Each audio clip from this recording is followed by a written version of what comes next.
entrou pela janela do quarto, vários vultos, como se fossem pessoas, a roupa, uma veste preta, e adentrou no peito do homem.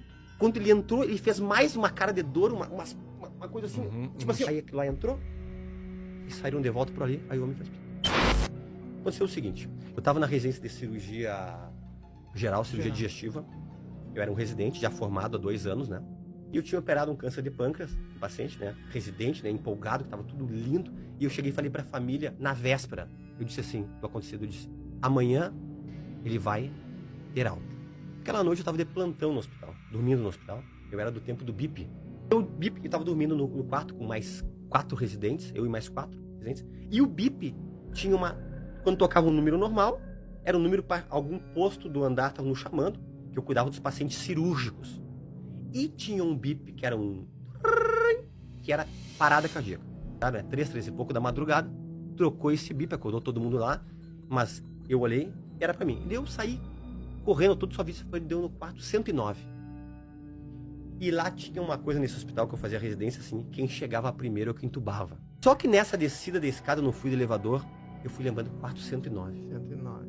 Quem tá? Só não pode ser o meu paciente. Tinha 5 lá, porque era um quarto de SUS. Eu desci correndo. Quando eu entro no quarto, quem é que tá parado? Meu paciente, a cama lá do cantinho, lá, perto da janela. E eu fui o primeiro a chegar, junto com as enfermeiras do andar ali. Entubei.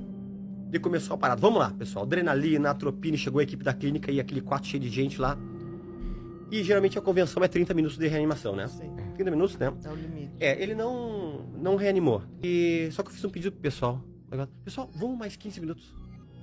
E aí, lá todo mundo me chamava de Lemos, né? Lemos, 4 da manhã, deu. Falei, cara, vocês querem sair, sai, mas eu vou continuar aqui. Mas o pessoal acabou ficando. E vamos mais 15 minutos. Bateu 15 minutos, a enfermeira marcando e disse, ó, doutor, 45 minutos, deu, acabou. Aconteceu os 45 minutos. Aquele homem que estava ali começou a se retorcer. E eu, como cirurgião é extremamente racional, muito mais do que qualquer clínico, fazia 45 minutos. Até existem esses movimentos involuntários para a pessoa que está assistindo. Que assim, não, é minutinhos, 2, 3, 4, 5 minutinhos. Teve relato de 5 minutos. Começou a se retorcer naquele lugar ali. E para piorar a situação, não é que me diminui uma fase da luz do quarto. Saiu todo mundo na correria do quarto. Os pacientes saíram com o soro do quarto. E ficou eu e meu paciente ali. E eu fiquei, e aquele homem continuava fazendo assim, só que ele tava com uma cara de extremo pavor. Uma cara desse tipo assim, ó. Assustadíssimo. Eu tô indo pra um lugar onde eu não quero ir. E aí, nesse momento, entrou pela janela do quarto vários vultos, como se fossem pessoas escuras, assim. Tipo uma roupa, uma veste preta. E adentrou no peito do homem. E quando ele entrou, ele fez mais uma cara de dor, uma coisa assim, tipo assim, estágio, assim, uma cara dizendo, claramente me dizendo pra mim, ó, não é legal pra onde eu vou, não é legal. Aí aquilo lá entrou, e saíram de volta por ali, aí o homem fez. Naquele momento, veio uma coisa no meu pensamento, dizendo assim, bem claramente, a vida após a morte, que tu sempre acreditou, ela é real, e não brinca com Deus e com as coisas de Deus. Entendi. As pessoas estavam ali fora, que estavam ali, muitos saíram correndo depois. O que foi? O que aconteceu lá? Pessoas presenciaram a queda da luz, presenciaram o homem fazendo aquilo lá. Foi um pavor, caiu a luz, todo mundo saiu correndo. Cena de filme de terror. O homem nasceu para ser eterno, indiscutivelmente. Eu digo assim, eu não sei como é que tem alguém que não acredita na vida após a morte. Pessoa que lida muito com a morte, tu vê quando a pessoa morre ali. Isso foi algo que foi tocante. Eu resumi aqui, porque tem muitos detalhes em relação a isso.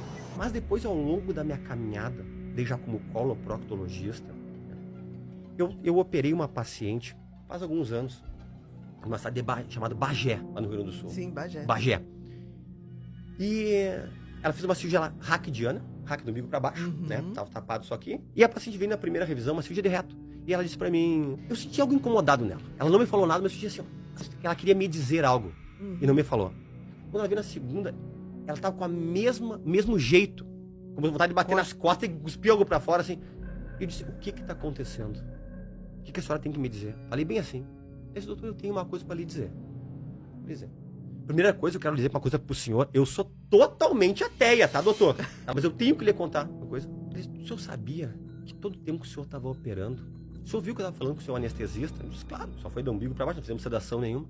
Sabia que em cima do seu lado direito, todo o tempo, tinha um ser estava parado lhe olhando com a cabeça para baixo? Sim, eu convido sempre ele. Outro caso que teve marcante, que até envolveu uma secretária lá do consultório lá. O senhor sabia que todo o tempo que o senhor estava operando, o senhor viu que eu estava falando com o senhor anestesista? Eu disse, claro, só foi do umbigo para baixo, não fizemos sedação nenhuma. O senhor sabia que em cima do seu lado direito, todo o tempo, tinha um ser parado, com a mão assim, lhe olhando? E ela se surpreendeu quando eu digo assim, falei pra ela, mas esse é o meu amigo, que eu convido para estar sempre comigo. Só que a senhora teve o privilégio de ver o que eu não vi. Mas eu sei que ele está. E na verdade, isso aqui é um testemunho não para mim, porque eu tenho certeza. Bem-aventurado quem não viu e creu. É para a senhora entender que é tudo real. Mas doutor, o senhor viu que eu falei com a anestesista 2 vezes? Eu disse, vi, porque eu tinha certeza que eu estava sedada. E eu fechei os olhos e estava lá. E todo tempo, esse ser estava parado, lhe olhando com a cabeça para baixo. Sim, eu convido sempre ele. Outro caso que teve marcante, que até envolveu uma secretária lá do consultório lá.